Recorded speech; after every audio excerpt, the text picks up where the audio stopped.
اسی جگہ پر اللہ رب العزت قیامت والے دن میدان عرفات میں اپنی عدالت لگائیں گے، اور اسی جگہ پر بیٹھ کر اللہ رب العزت حساب کتاب لیں گے۔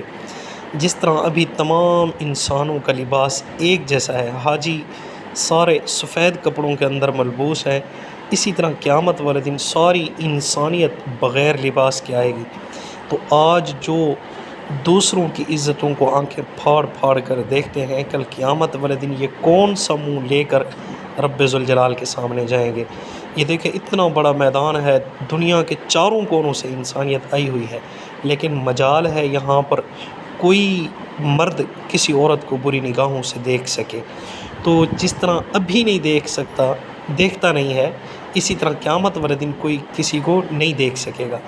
اگر ہم چاہتے ہیں کہ ہم ان آنکھوں سے اپنے رب ذوالجلال کو دیکھیں، اللہ رب العزت کے جمال کو دیکھیں، جلال سے بچیں، تو پھر ہمارے لیے ضروری ہے ہم اپنی آنکھوں کی حفاظت کریں۔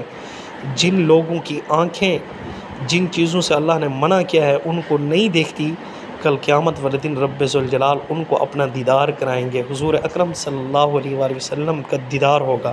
اگر ہم چاہتے ہیں کہ ہمیں حضور کا دیدار ہو، اللہ کا دیدار ہو، تو پھر اپنی آنکھوں کی حفاظت کریں۔